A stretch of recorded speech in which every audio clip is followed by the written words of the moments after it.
Bienvenidos a un nuevo CEUTalks. Hoy tenemos una mesa de expertos para analizar los límites éticos y jurídicos de la inteligencia artificial. ¿Hay límites? ¿No hay límites? ¿Cuántos hay?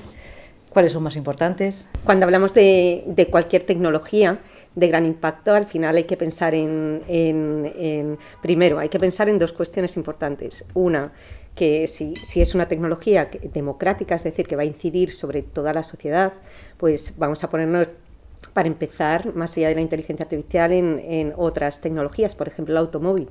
Al final, cuando tuvimos el impacto del automóvil, pues si no hubiéramos tenido ciertos límites, pues hubiéramos acabado todos muy mal, todos chocándonos y insultando y de todo y teniendo problemas. ¿Qué es lo que pasó? Tuvo que haber cierta regulación para que llegaran la automoción como es hoy en día, que todos pues intentamos hacer un buen uso del automóvil para sacar todas las ventajas que tiene esa tecnología. Con la inteligencia artificial es algo similar o incluso más aún. Al final estamos hablando de una tecnología de alto impacto que incide en absolutamente pues todas las profesiones a nivel tanto de trabajo como a nivel social. Y por lo tanto también es necesario poner ciertos límites que ayuden a aprovechar todas las ventajas que tiene esta tecnología. El gran reto que tiene ahora mismo esta tecnología es no poner tantos límites como para pararlo, porque es uno de los riesgos que tiene el poner límites. Lo que se quiere hacer con esta tecnología es impulsarlo, porque puede ser muy útil para toda la sociedad, tanto a nivel profesional como a nivel social. Pero como es necesario también limitar las posibles desventajas, pues se deben poner límites sobre las desventajas, no sobre la tecnología en sí misma. Continuando lo que decía Idoia, a mí me parece muy interesante, sobre todo porque, claro, el ejemplo que ponías es clarísimo, el automóvil, pero el automóvil lo entiende todo el mundo. En cambio, la inteligencia artificial es una tecnología que no todo el mundo llega a entender perfectamente en qué consiste. Entonces, ya no solo la regulación que sea interesante y necesaria, sino que se tiene que regular garantizando que las personas tengan unas salvaguardas desde su falta de competencias o falta de conocimiento respecto al funcionamiento de esta tecnología. Entonces ya no es que deba haber límites éticos o si los hay o si debe haber control legislativo, es que debe haberlo, es que es una obligación. Y de hecho la regulación de la Unión Europea respecto a los límites que tiene la inteligencia artificial, yo creo que ha sido muy interesante cómo lo han hecho en los niveles de riesgo, ¿no? Los llaman así, de riesgo, de prohibido, poco transparente, riesgo alto o digamos casi nulo. Entonces yo creo que esa gradación es muy friendly para la sociedad en general, el usuario, las personas lo entienden muy bien y yo creo que es la forma de abordarlo, como decía Idoia, para que no se corte y se podamos seguir avanzando, porque esto evidentemente es una ola que nos ha llegado, en muchos casos, en algunos niveles nos ha superado, pero que tenemos que ir avanzando en ella y no podemos quedarnos parados. Cuando hablamos de los límites, siempre a mí me gusta distinguir entre los límites éticos, porque hay mucha gente que habla de límites éticos, y luego los límites jurídicos. ¿Por qué? Porque cuando alguien incide mucho en los límites éticos, en el fondo lo que quiere es huir de los límites jurídicos, y entonces empieza a hablar de la autorregulación y tal. Y bueno, como yo soy de derecho, a los abogados lo que nos interesa es a quién hay que meter en la cárcel o a quién tiene que indemnizar por un daño que se cause, ¿no? Entonces eso de que se vaya la gente a la cama con remordimientos de conciencia, que es la ética, pues nos interesa menos. Y luego, sobre todo, que se habla en singular, habla de la ética de la inteligencia artificial. Con los que nos dedicamos a esto, pues desde los presocráticos hasta ahora, pues ha habido muchas escuelas éticas. Y entonces, cada vez que alguien me dice que es una inteligencia artificial ética, le digo, ¿pero es estoica o más bien nihilista o neokantiana? Porque claro, hay muchas escuelas éticas. ¿A qué nos referimos cuando hablamos de ética? Pues al final hay que juridificarlo. No hay una ética universal, pero lo más universal que tenemos con valores éticos es la Declaración Universal de Derechos Humanos. Con lo cual, al final, cuando hablamos de una inteligencia ética, es que no vaya contra los derechos fundamentales. Luego ya nos ponemos en los límites jurídicos desarrollándolos, ¿no? Reglamentos europeos, leyes nacionales, etcétera. Y ahí se nos va la mano. ¿Por qué? Esto la culpa la tienen los administrativistas, que tienen una vista expansiva, y entonces intentan hiperregularlo todo. Cuando, sin embargo, en el otro lado en el bloque norteamericano, que es un código abierto, dice, oye, lo que no está prohibido expresamente está permitido. Aquí no, si no está regulado expresamente no se puede hacer. Entonces, ahora estamos intentando llegar a una tercera vía, que son los sandbox regulatorios, donde haya una regulación más flexible. Pero ahora, el debate de la inteligencia artificial en el mundo es que no solo compiten empresas, compiten bloques normativos. Y entonces el bloque europeo, que es de hiperregulación, compite muy mal con el bloque abierto, ¿no?, de anglosajón, norteamericano, o el bloque asiático, donde los derechos fundamentales no le importan mucho. Entonces, ahora justamente lo que están haciendo algunas multinacionales norteamericanas es decir, oye, relaja un poco la regulación europea, porque no es que estáis poniendo límites a los malos usos, es que estáis poniendo límites a los buenos usos. Porque la regulación siempre se hace pensando en lo malo que se puede hacer. Entonces yo siempre digo que los malos usos de la inteligencia artificial, que hay que vigilarlos, no nos impidan beneficiarnos de los buenos usos de la inteligencia artificial. Yo vengo insistiendo últimamente mucho en que no me gusta que se hable tanto de la ética de la inteligencia artificial, porque eso podía tener sentido en un momento primigenio, originario de los modelos de inteligencia artificial. A día de hoy, yo creo, y algo ha dicho en ese sentido Borja, debemos hablar de ordenación jurídica si queremos de verdad aterrizar y que las normas sean verdaderamente aplicables y exigibles en garantía de los derechos de los ciudadanos. No hay que hablar tanto de ética como de ordenación, o sea, de límites jurídicos, de garantías, de derechos, salvo que queramos o que no sea verdaderamente efectivo y aplicable esas garantías, o lo que sería peor, y no es ningún supuesto descabellado, que se quiera articular una nueva ética, entre comillas, no tan humana, algo más deshumanizada y separada de los principios jurídicos basados en la defensa de los derechos fundamentales, de la persona humana, de su dignidad, lo cual tampoco es tan descabellado pensar. Yo creo que la inteligencia artificial lo que nos está es, esa irrupción ha provocado un verdadero cambio civilizatorio. Siempre que hay una innovación en la historia de la humanidad se ha pensado que es mucho más grande que las anteriores y que va a provocar unos... Pero yo creo que también es razonable pensar que este cambio, esta disrupción total, está a la altura de algunos de los cambios, hitos de la historia de la humanidad de miles, si no millones de años. Entonces nos obliga a revisitar, a vivificar los principios generales del derecho, de la vida social, de la propia civilización. Y por tanto yo prefiero hablar más de garantías, prefiero hablar más de regulación, que ya estamos en ella, y no de ética. Es más, atender a esas regulaciones o características éticas, incluso supuestamente éticas, que se promueven desde algunos ámbitos. A mí me gustaría precisar algunos temas. Yo creo que no hablamos de límites éticos o jurídicos de la inteligencia artificial, sino del uso de la inteligencia artificial, y realmente hablamos de límites éticos y jurídicos de las personas y organizaciones que están detrás, ¿vale? Entonces yo creo que hablar de la inteligencia artificial como un sujeto que quiera, que puede, ¿no?, que tiene intenciones, pues eso no es adecuado, ¿no? Eso nos queda por mucho, ahora, en mi opinión, para llegar allí, ¿no? Entonces, ahí hay que diferenciar entre, obviamente, hablamos de impactos negativos, ¿no?, que queremos evitar, ¿no?, son los límites, pero hay impactos negativos buscados, ¿no?, es el uso malintencionado, y obviamente ya está prohibido desde hace siempre, no puedes asesinar a nadie independiente de la tecnología, y luego hay impactos negativos no intencionados. Claro. Y cuando hablamos de límites éticos, muchas veces hablamos de esto, ¿no? O sea, usos lícitos que tienen una consecuencia secundaria pues negativa, ¿no? Entonces, para mí la ética y también la regulación es, si detectas un impacto negativo en un uso lícito, pues hay que actuar. Esa es la actuación ética. Y luego hay empresas, organizaciones que actúan y otros que no actúan, ¿no? No voy a mencionar ninguna empresa, pero seguro que todos conocemos ejemplos, ¿no? Esa es una diferencia que hay que hacer, ¿no? El mal uso, no el mal uso en intensivo que me he equivocado, sino con malas intenciones, que hay mucho, ¿no? Todo el phishing, y luego el no intencionado.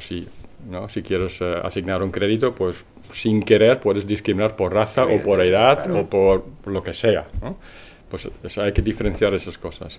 Y otra cosa que hay que diferenciar, quién puede actuar, ¿no?, contra este riesgo. Porque solo decir hay un riesgo ético, pues hay que hacer algo contra ello, ¿no? Entonces hay muchos riesgos éticos que tú como organización puedes atacar. Los sesgos, la opacidad, supervisión humana.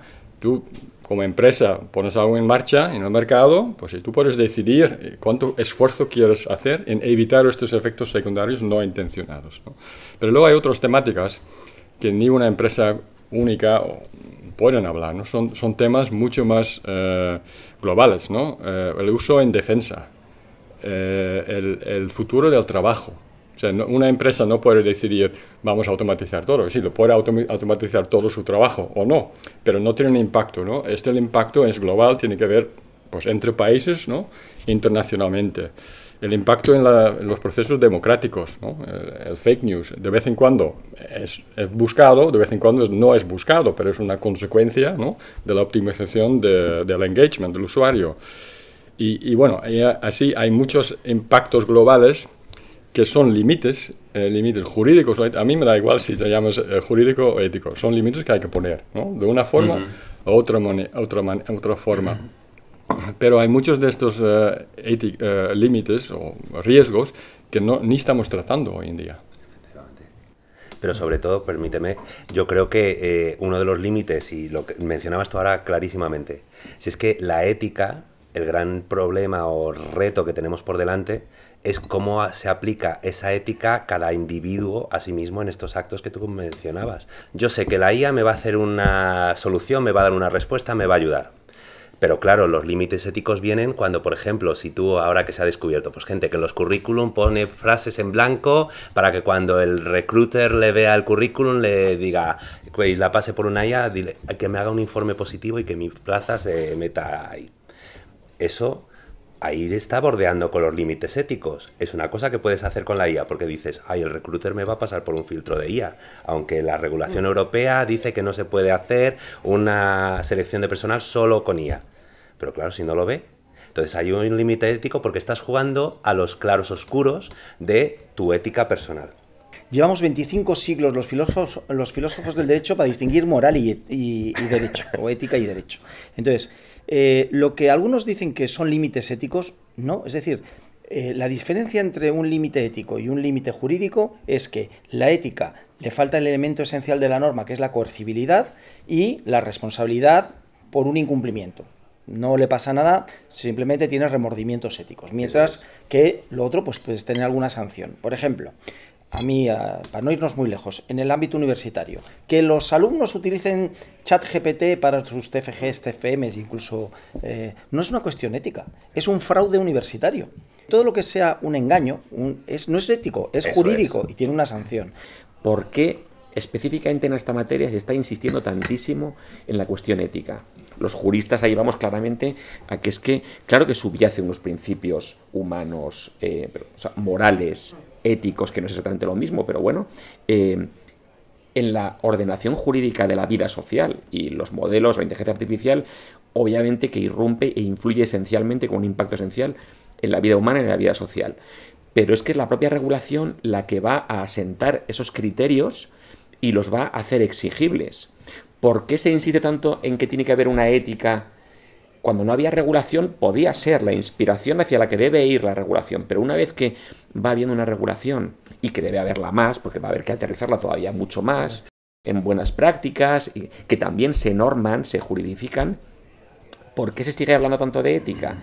Y lo que estoy viendo en algunos casos es que lo que se defiende son construcciones al margen de la ley, o que digan que no es exigible esa norma, o que depende de la actuación de cada uno, para al final, cuidado, si lo que no queremos es, que la tentación está muy clara en esta materia, de construir verdaderamente una civilización, de construir unos derechos fundamentales, unos derechos de la persona, una dignidad que lleva tiempo haciendo que la vida social haya ofrecido las mayores cotas de desarrollo, de libertad, de igualdad, de respeto de las personas, de la vida en sociedad.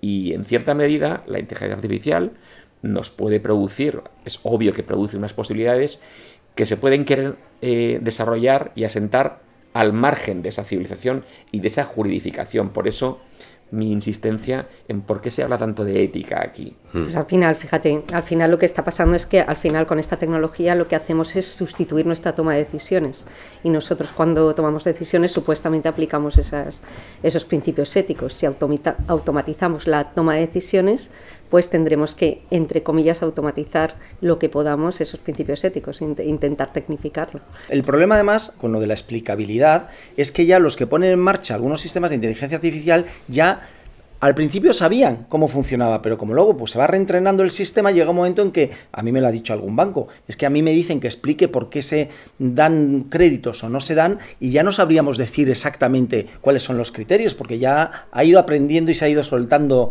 la inteligencia artificial. Entonces, el problema es que encima, para cubrir el expediente, porque la ley le obliga a explicarlo, se lo inventarán. Pero realmente ya no es tan manejable como un programa de ordenador donde había que poner las instrucciones. Yo creo que hay un aspecto fundamental distinto aquí. Primero, ¿por qué se habla ahora tanto de ética? ¿No? Porque ha salido muchas en prensa hace ya 6-7 años, ¿no? Impacto negativo de esta tecnología, ¿no? El tema de Compass, de discriminación, el tema de Amazon, bueno, sale en prensa y se toca esos derechos fundamentales. Entonces es una visibilidad que está en prensa, pues al final la sociedad lo acoge y empieza a hablar de ello, ¿no? Para mí es lo mismo con cualquier tecnología, o sea, simplemente hay un trigger, o sea, trigger con inteligencia artificial porque es muy transversal, etc. Pero yo creo que es distinto que un ordenador normal, porque la inteligencia artificial no es determinista, ¿sabes? Nunca es 100%. O sea, por definición tiene errores. Puede ser un 10%, un 30% o un 0,001%, pero hay errores, ¿no? Y antes un ordenador, pues lo programas de manera determinista y siempre hace lo mismo. Inteligencia, porque pues, no es así. Y por eso, esos errores, ¿no?, que generan, eso causa un impacto negativo no deseado, ¿no?, pero está allí. Si puedes dar un diagnóstico médico, 95%, pues hay un 5% que no funciona bien, y dices, usted tiene una enfermedad grave, pero no lo tiene, y al revés, ¿no? Y eso, en el pensamiento ético, es lo que hay que pensar, ¿no? Y, oye, esto me vale la pena poner esto en práctica y asumo, ¿no?, que hace un impacto negativo en las personas de tanto, pues sí o no, ¿no? Y Richard, ¿y las decisiones humanas qué porcentaje de error tienen? Bueno, pero por lo menos en la IA lo que puedes hacer es volverlo transparente y darte cuenta del error y modificar tu decisión. Eso es como una paradoja, ¿no? Porque todo esto de los datos, la analítica, viene de objetivizar las decisiones, ¿no? El tema de Compass, ¿no?, el sistema judicial en Estados Unidos, empezó en los años 70 para quitar a los jueces que eran tenían un montón de prejuicios contra los negros, los latinos, etc. O sea, la toma de decisiones basada en datos es para objetivizar las decisiones, ¿no? Ahora, lo estamos objetivizando y de repente nos damos cuenta que, oye, tampoco es perfecto, ¿no? Y ahora estamos al otro lado. Yo creo, sinceramente, que nos va a ayudar a tomar mejores decisiones, a ser más éticos. Las personas que hablamos mucho hoy en día de ética de las máquinas y a ver si los algoritmos de IA son mejores o tienen problemas de discriminación, pero nosotros somos los primeros que incluso de manera inconsciente a veces tomamos decisiones discriminatorias, poco transparentes, somos poco explicables en función de la persona que hable. A lo mejor hablo contigo y te explicas muy bien y hablo con Borja y... Por ejemplo, la aplicación en el ámbito de la justicia, y yo creo que se habla insistentemente de la black box de la inteligencia artificial, y yo creo que puede ser mucho más trazable, objetivable, incluso confiable. La responsabilidad sigue siendo de la persona, porque a la máquina no se le puede meter en la cárcel, que es lo que decía. Pero que es posible Borja. objetivizar mucho mejor. ¿Con qué datos se ha alimentado? ¿Cómo se ha entrenado?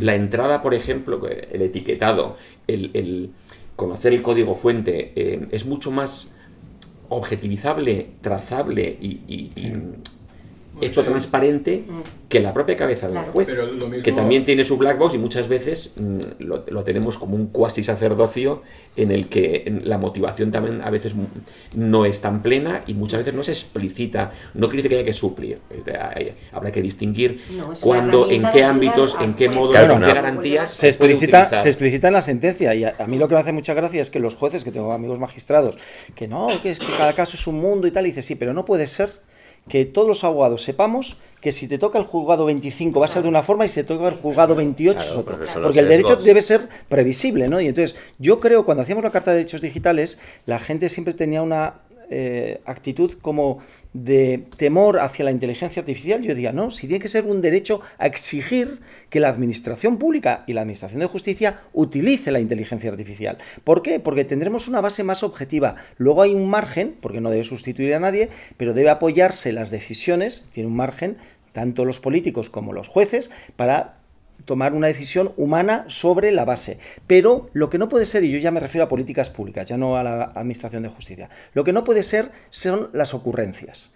Que alguien que le han nombrado para un puesto porque cree que él tiene muy buenas ideas, pues ala, sin haber medido los datos de partida, sin medir los datos de la ejecución, sin medir los datos de los resultados, y así se repiten las mismas políticas públicas que no tienen ningún resultado y que no se han basado en ningún dato año tras año, perdiendo dinero. Y digo, pues ahora tendremos que exigir que usen Big Data e inteligencia artificial desde el diseño hasta la monitorización de la ejecución presupuestaria y en la rendición de cuentas. Porque la rendición de cuentas al final no vale, porque eso es como la autopsia para saber de qué ha muerto. Dice, yo lo quiero que lo hagan desde el principio.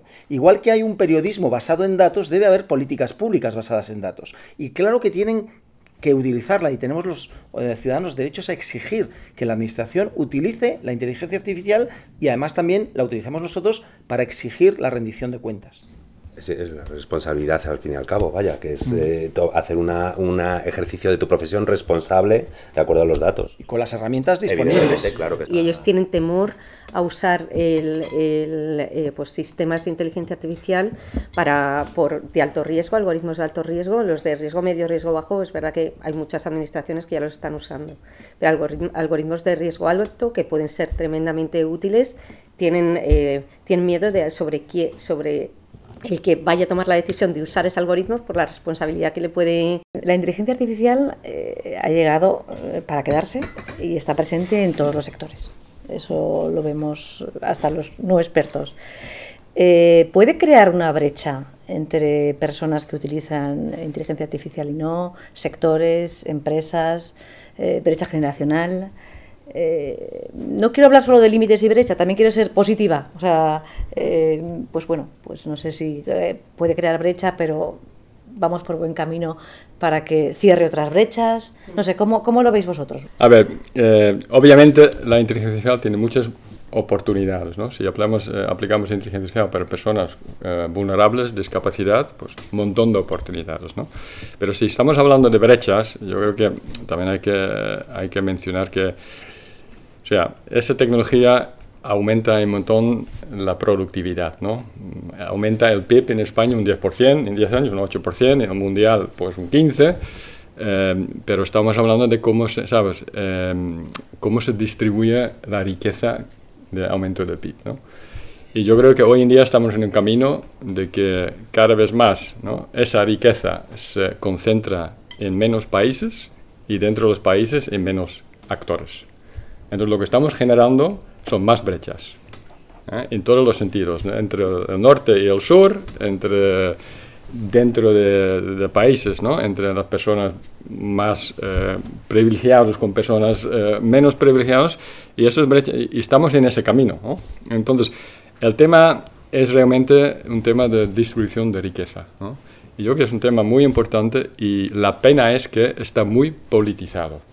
Tú no puedes decir, yo creo que si una empresa automatiza, ¿no?, optimiza puestos de trabajo o su función y necesita contratar menos personas, pues le toca pagar un impuesto sobre esa automatización.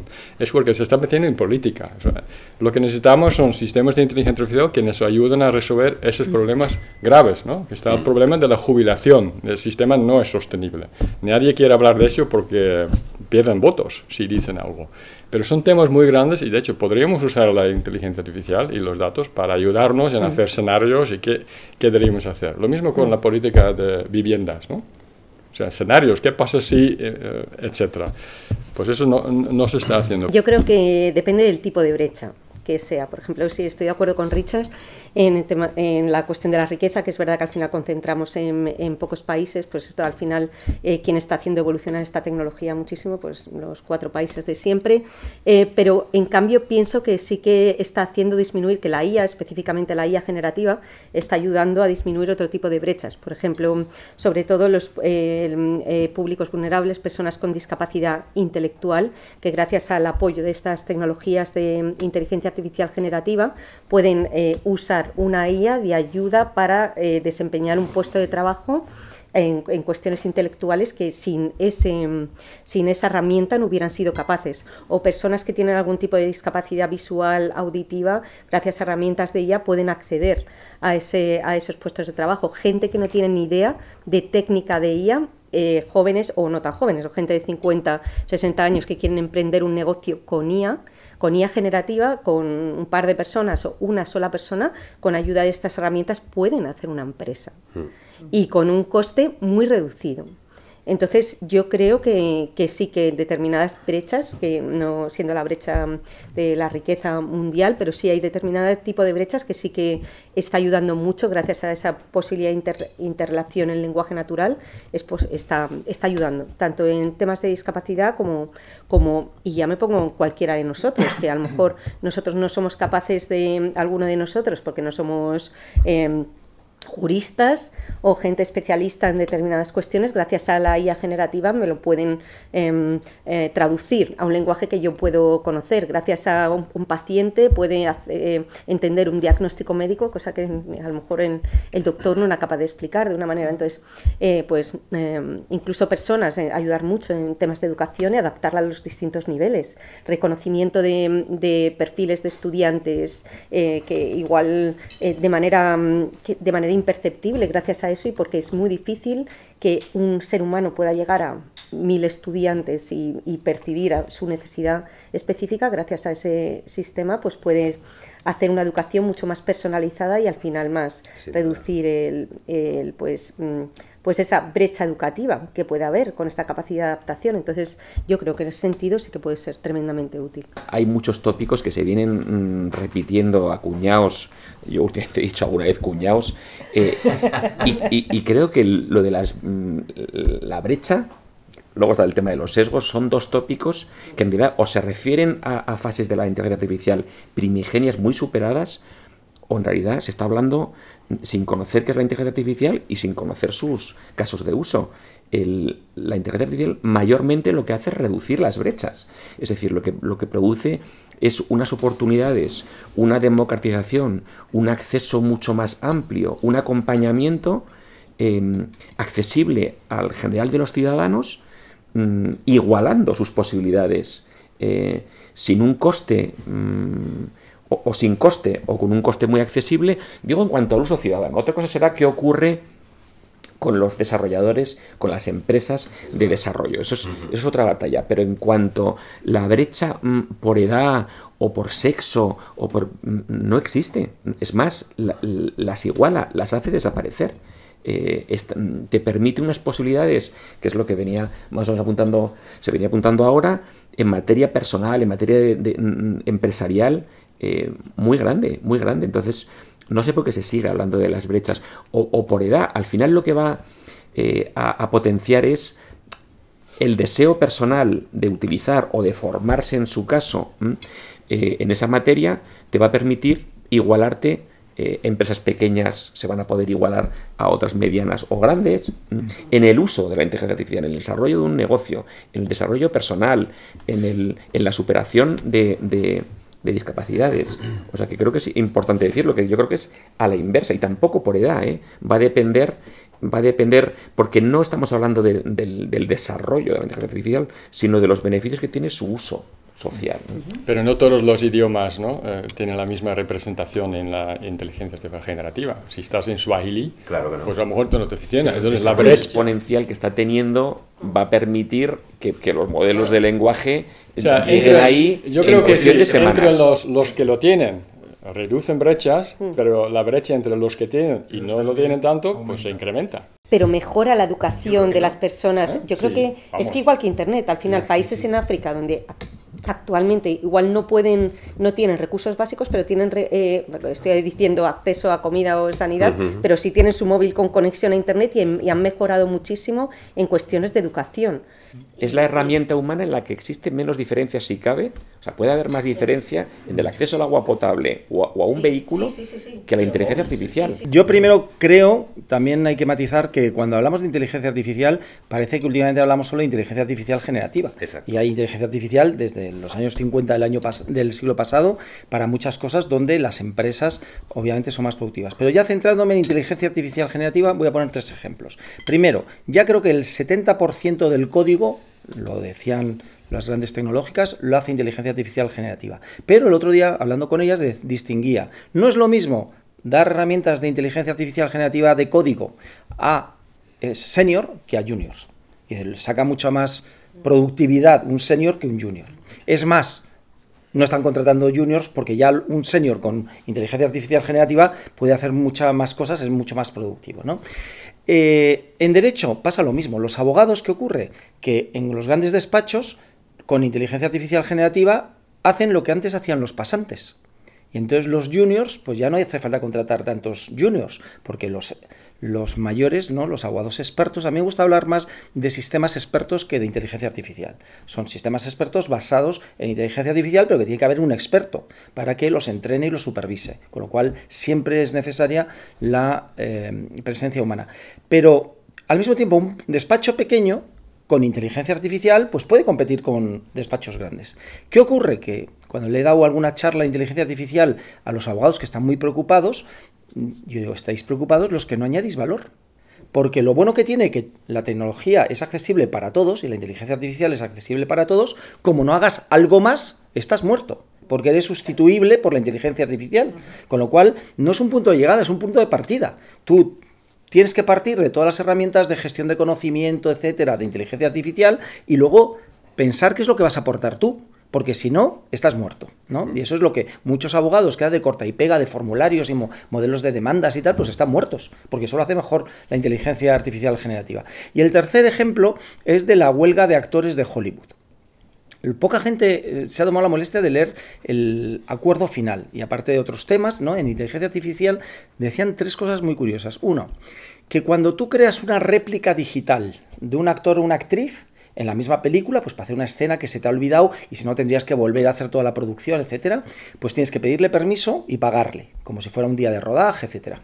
Cuando creas un personaje inspirado en algunos rasgos reconocibles de un actor o una actriz, o en varios, porque puedes coger los ojos de Angelina Jolie y el cuerpo de Scarlett Johansson, mientras en las indicaciones, los prompts, les digas los nombres, entonces tienes que pedir autorización y pagarles, ¿no?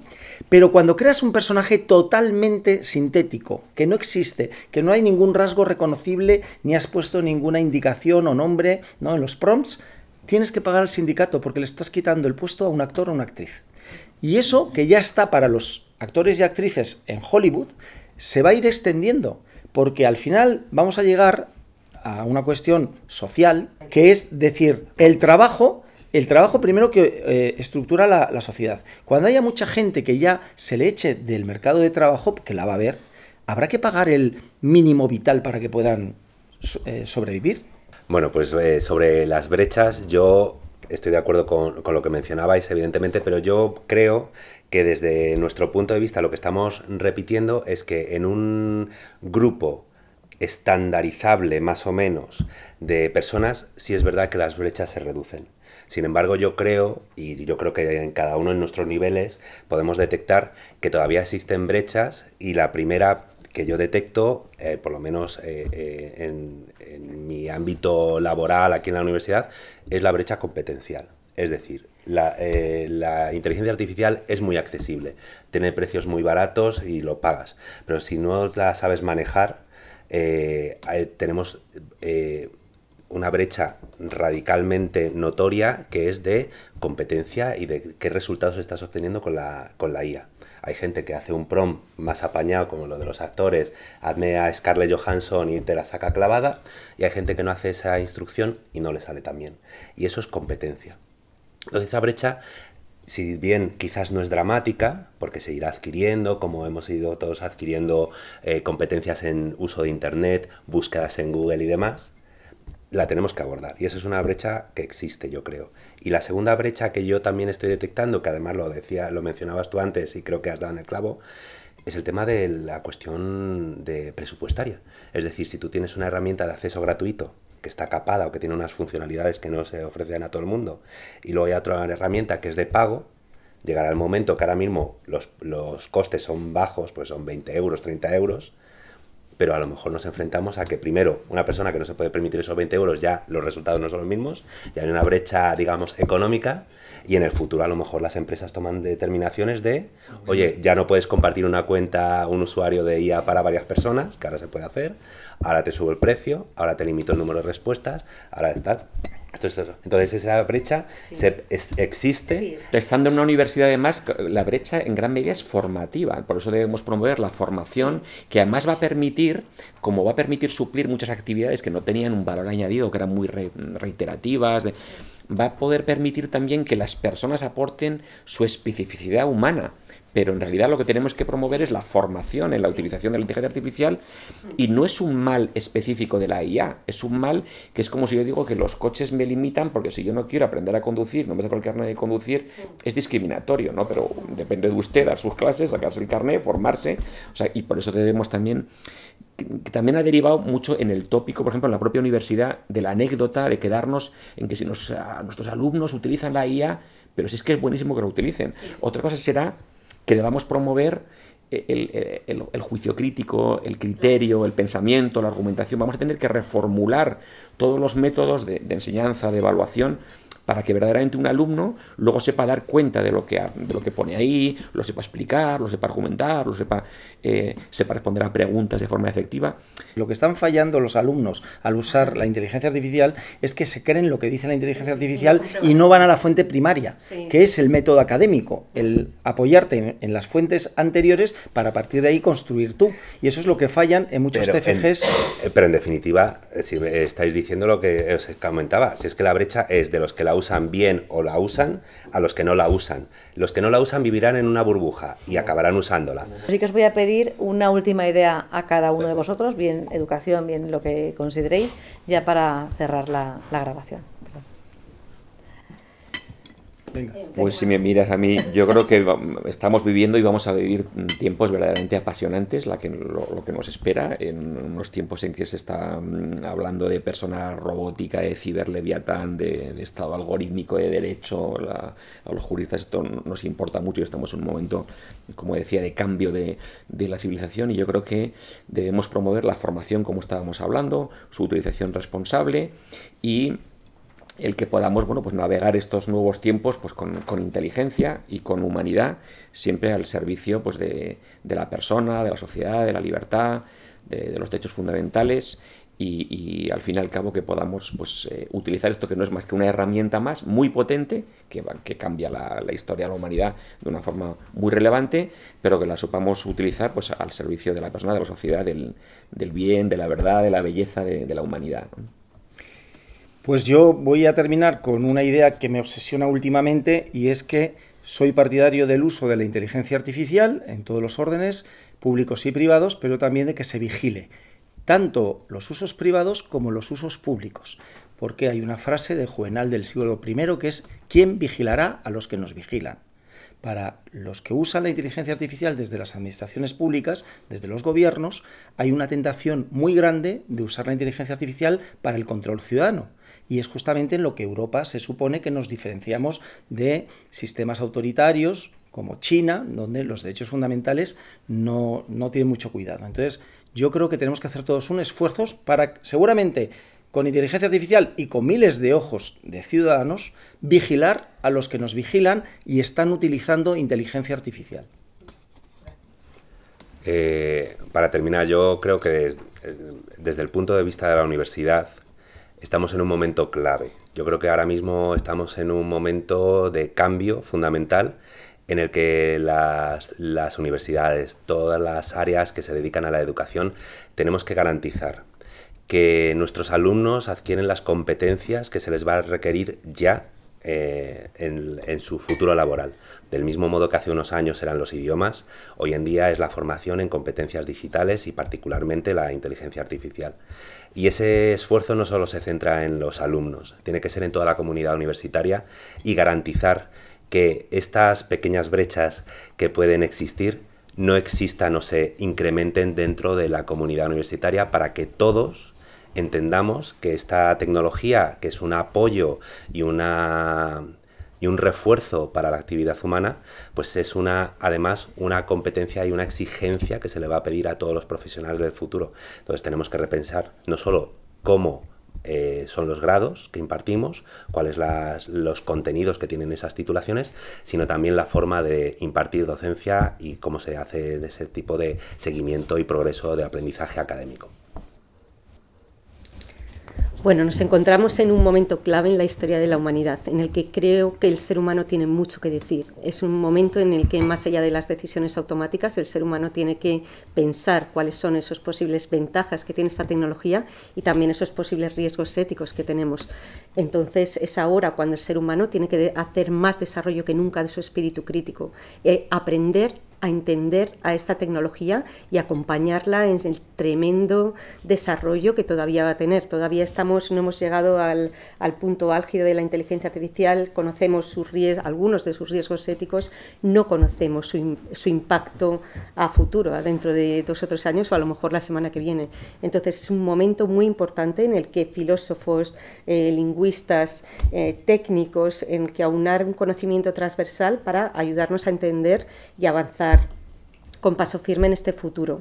Esta cuestión del espíritu crítico es una de las que más me preocupa y es algo que desde la universidad tenemos que trabajar mucho para que nuestros estudiantes, y ya no solamente los estudiantes, sino cualquier otra persona, la sociedad en general, empiece a entender, gracias también con el apoyo de seres humanos y de IA generativa, en qué consiste esta tecnología, de qué manera le impacta a él directamente, para que empezamos a adquirir responsabilidad individual. Y esa cuestión es algo que todos, desde la universidad, desde las administraciones públicas, desde las empresas, tienen que fomentar si no queremos tener un problema grave de manipulación. Yo creo que tenemos que pensar en el largo plazo. O sea, yo creo que estamos todos de acuerdo que la inteligencia artificial, sobre todo la inteligencia generativa, ¿no?, puede tener un impacto muy grande en educación, en el laboral, ¿no? Usamos esto como herramienta para un copiloto, ¿no?, que nos ayuda, y conjuntamente, en equipo, pues la persona y la máquina pueden hacer mucho más, ¿no? Y ahí salen todas las ventajas. Pero yo creo que lo que hay que también tener en cuenta, si durante 20 años estamos usando esa tecnología y conjuntamente en equipo estamos mucho mejor, pues igual si no ejercemos nuestro cerebro, pues nosotros nos volvemos más tontos, ¿no? Entonces, yo creo que hay poca conocimiento sobre cuál es ese impacto a 20 años, ¿no? O sea, lo sabemos, estamos usando los móviles ya 20 años y ya no sabemos recordar números de teléfono, ¿no? Es un ejemplo muy fácil. O ya no sabemos llegar a un sitio que no conocemos con un mapa físico. Necesitamos, o sea, hemos hecho un outsourcing de esa capacidad. Si hacemos un outsourcing de capacidad crítica de leer, de resumir, de juntar, sintetizar, explicar, porque lo hace la IA, pues en 20 años, ¿qué sabemos, no? Y podríamos llegar a una brecha invertida, que las personas que saben usar la inteligencia artificial conjuntamente están aquí, pero sin la inteligencia artificial, las personas que han estado en la brecha de repente son mucho más capaces porque siguen sabiendo resolver problemas, pensando crítico. Entonces, el reto que tenemos en la educación es saber cómo enseñar, ¿no?, que mantener activo el cerebro, ¿no?, con tareas cognitivas, para que, aunque trabajamos con la inteligencia artificial, no vamos a perder facultades. Perfecto. Pues muchísimas gracias a todos.